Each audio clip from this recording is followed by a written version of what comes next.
Hi, good evening, and welcome to the ZP FoodSense webinar. So we like to do this webinar once a week, and it's really just answering questions on FoodSense that have come in during the week. It should be said that at ZP FoodSense, we support it in sort of three ways. We do personal online training, so everyone who's a kind of essentially a FoodSense user gets the online training.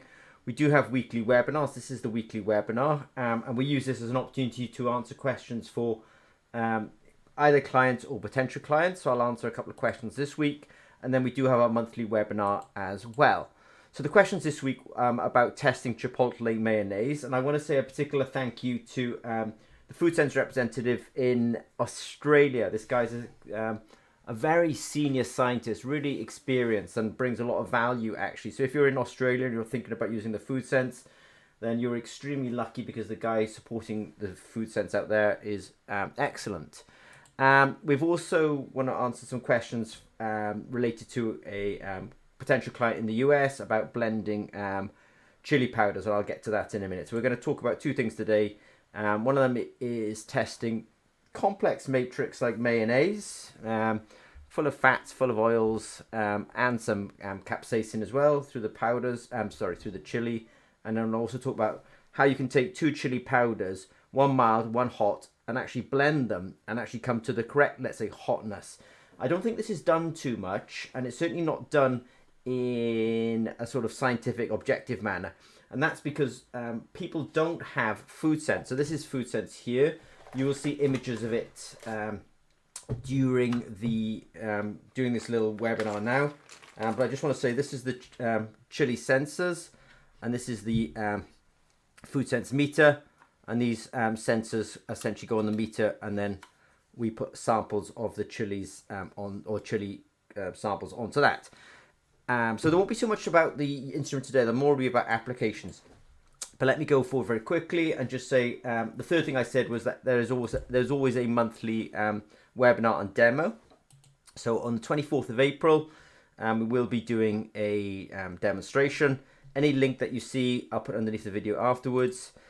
So we do one in the morning and we do one in the afternoon. The one in the morning is basically from one side of the globe, and the other one is on the other side of the globe. So we're just trying to cover all the time zones by having these two webinars. There's no need to come to both. They're just repetition. And if you are after the 24th of April, you're watching this, don't worry, because we do one at the end of every month anyway. Question number one is about testing Chipotle mayonnaise. As I say, it's a special thanks to the guy representing FoodSense in Australia. So he had an inquiry. They're interested in measuring a Chipotle mayonnaise, and he had a quick chat with me. I had a quick chat with the scientist, but I would say primarily this is actually kind of his procedure, and it makes a lot of sense because what he suggests here is you've got a mayonnaise. The FoodSense comes with a buffer, so you take when I say 1 in 10 dilution, you take 1 volume of the mayonnaise, 10 volumes of the buffer, you mix them together. And he says you do heavy agitation. And I know what he's doing here because you're breaking up that mayonnaise and you're making sure that it's really extracting into the buffer. And I bought one of these just yesterday. In fact, it cost me about $80. They're really cheap on Amazon. It's a Vortexer. They're not super expensive. So that's you do a 1 in 10 dilution. Then you agitate it on one of these Vortexers. They're super low cost. And then I thought this was a nice touch because he actually said, use a centrifuge. And I think he's right because it's going to end up forming what's called an emulsion. And he doesn't want all that fat and that oil getting onto the sensor. So he says centrifuge it. And again, you can get these for about $100 on Amazon. It rotates it really fast and will force all the material to the bottom of the tube. And then you can just take that sample, which is the last bit here, use a pipette and sample and put onto the sensor. It's a simple procedure, and I think it stands a really good. Well, I think it will work because he's essentially doing the things that we need to do. Step number one is extraction. Step number one is creation of the sample. Step number 2 is extraction. Step number 3 is separation, getting those fats and oils out. And step number 4 is take sample and put onto sensor. It's simple, but I think that's an effective strategy. I applaud it. I mean, I know it's so simple to say, but he's a strong scientist and kind of instinctively knows kind of how to write a procedure. Just FYI, if you do have a more complicated matrix, I'm not saying necessarily that Chipotle mayonnaise is a super complicated matrix, but ZP will also develop procedures as a service as well. So, we do manufacture, ship, test the FoodSense Generation 4 for the measurement of capsaicin in chili samples. But if you've got an unusual sample and you want us to do a bit of a procedure for you, we will do that as a service as well. Question number 2. So some people describe themselves as blenders in the kind of spices industry.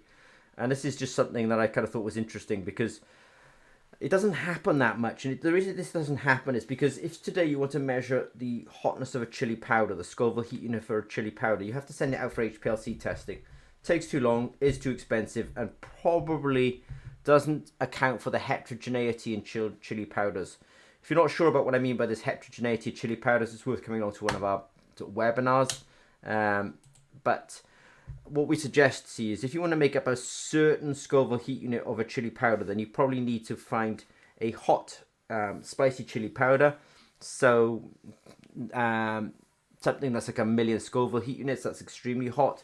I think most chili powders we actually come across are more like in the sort of hundreds of thousands of Scoville heat units.